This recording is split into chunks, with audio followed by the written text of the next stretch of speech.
AKN TV Karnataka news में आपका स्वागत है। मैं हूं सीमा मणिवाल और आज का तारीख है 13 जुलाई 2026। किदवाई हॉस्पिटल में करप्शन उजागर करने वाली KS ऑफिसर आशा परवीन का ट्रांसफर, लोगों में भारी आक्रोश। बेंगलुरु के मशहूर Kidwai memorial institute of oncology में करोड़ों रुपए की एडमिनिस्ट्रेटिव स्कैम्स, टेंडर प्रोसेस और करप्शन को सबूतों के साथ सामने लाने वाली सीनियर KS ऑफिसर आशा परवीन का राज्य सरकार ने अचानक ट्रांसफर कर दिया है। किदवाई हॉस्पिटल में चीफ एडमिनिस्ट्रेटिव ऑफिसर के पद पर तैनात आशा परवीन को अब Bengaluru water supply and sewerage board में एडमिनिस्ट्रेटिव ऑफिसर के रूप में भेज दिया गया है। सिर्फ 2 मंथ्स में मिला ट्रांसफर का इनाम। आशा परवीन ने किदवाई हॉस्पिटल के CAO के रूप में केवल 2 महीने पहले ही चार्ज संभाला था। ज्वाइन करते ही उन्होंने अस्पताल में मेडिसिन की प्रोक्योरमेंट, ह्यूमन रिसोर्सेस रिक्रूटमेंट और डॉक्टरों के पोस्ट एलोकेशन में चल रही गंभीर इरेगुलरिटीज की इन्वेस्टिगेशन की थी। उन्होंने इसके पुख्ते सबूत जुटाकर राज्य सरकार को एक डिटेल्ड रिपोर्ट सबमिट की थी, लेकिन इस रिपोर्ट पर दोषियों के खिलाफ एक्शन लेने के बजाय करप्शन के खिलाफ आवाज उठाने वाले ऑफिसर को ही महज 2 महीने के भीतर हटा दिया गया, जिससे पब्लिक और सोशल एक्टिविस्ट में भारी आक्रोश है। क्या फिर दोहराया गया पुराना हिस्ट्री? आशा परवीन के साथ इस तरह का सडन ट्रांसफर पहली बार नहीं हुआ है। इससे पहले जब वे विक्टोरिया हॉस्पिटल के नेफ्रोलॉजी डिपार्टमेंट में तैनात थी, तब भी उन्होंने वहां चल रहे करप्शन के खिलाफ आवाज उठाई थी और सरकार को रिपोर्ट सबमिट की थी। आरोप है कि उस समय भी उन्हें इसी तरह समय से पहले ट्रांसफर कर दिया गया था। हाईकोर्ट का दरवाजा खटखटाने की तैयारी। एक तरफ जहां राज्य सरकार लगातार करप्शन के खिलाफ जीरो टॉलरेंस की बात करती है, वहीं दूसरी तरफ एक ऑनेस्ट ऑफिसर द्वारा स्कैम एक्सपोज करने के तुरंत बाद उनका ट्रांसफर कर देना सरकार की मंशा पर गंभीर क्वेश्चंस खड़े करता है। सोर्सेस के मुताबिक आशा परवीन इस पॉलिटिकल ट्रांसफर ऑर्डर को चैलेंज करने के लिए कर्नाटका हाईकोर्ट जाने की तैयारी कर रही है। बेंगलुरु कोर्ट के पैसे रिलीज करने के लिए मांग रहा था रिश्वत, अकाउंटेंट जनरल ऑफिस में लोकायुक्त का छापा।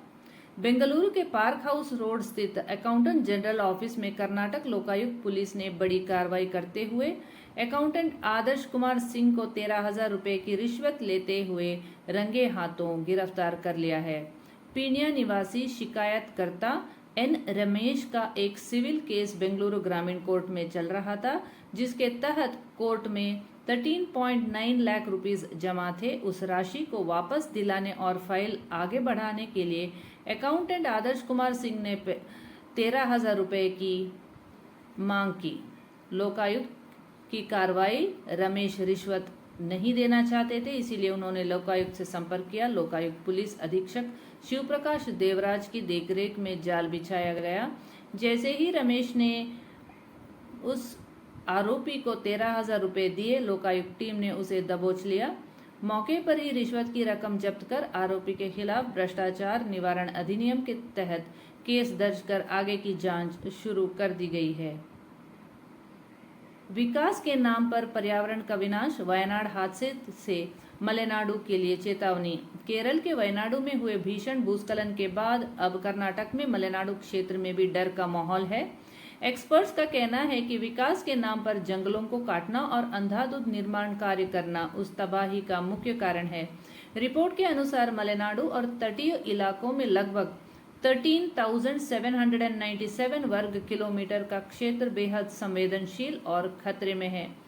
पश्चिमी घाट में चल रहे बड़े प्रोजेक्ट्स जैसे शरावती पंप्ड स्टोरेज और टनल रोड पर्यावरण को भारी नुकसान पहुंचा रहे हैं। इस क्षेत्र में 2019 और हाल ही में 2025-26 में भी कई जगहों पर जमीन धंसने की बड़ी घटनाएं सामने आ चुकी हैं। स्थानीय लोगों और पर्यावरण प्रेमियों का आरोप है कि सरकारें चेतावनी के बावजूद इन खतरनाक प्रोजेक्ट्स को रोक नहीं रही हैं। इन प्रोजेक्ट्स के कारण हजारों हेक्टेयर घने जंगल, दुर्लभ वन्यजीव और पेड़ पौधों का अस्तित्व खतरे में आ गया है। शरावती प्रोजेक्ट जैसी बड़ी परियोजनाओं से क्षेत्र में भूकंप और जमीन खिसकने का खतरा कई गुना बढ़ गया है। लोगों की मांग है कि मानव हस्तक्षेप को बंद कर दो और संवेदनशील क्षेत्रों में अवैज्ञानिक विकास पर तुरंत रोक लगा दी जाए। अगर समय रहते कदम नहीं उठाए गए तो मलेनाडु में भी वायनाड जैसी बड़ी मानवीय और प्राकृतिक तबाही देखने को मिल सकती है। वेनलॉक जिला अस्पताल, स्वीकृत संख्या से अधिक मरीजों की भर्ती, स्टाफ की भारी कमी। मंगलुरु के ऐतिहासिक वेनलॉक जिला अस्पताल में मरीजों का दबाव उनकी स्वीकृत क्षमता से कहीं अधिक हो चुका है, जबकि अस्पताल स्टाफ की भारी कमी हो रही है।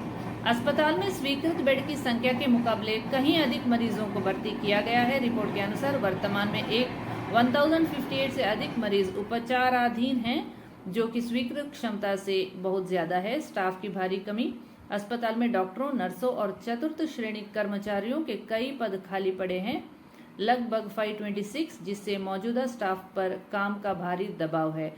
आईसीयू और वेंटिलेटर पर भी दबाव हुए हैं, जिससे गंभीर रूप से बीमार बच्चों और नवजातों के लिए बेड कम पड़ रहे हैं। विभिन्न जिलों से आने वाले मरीज वेनलॉक अस्पताल में केवल दक्षिण कन्नड़ ही नहीं बल्कि केरला से और बाकी जिला जैसे उडुपी, उत्तर कन्नड़, चिकमंगलूर, हासन और कोडगु जिलों से भी भारी संख्या में गरीब मरीज इलाज के लिए आते रहते हैं।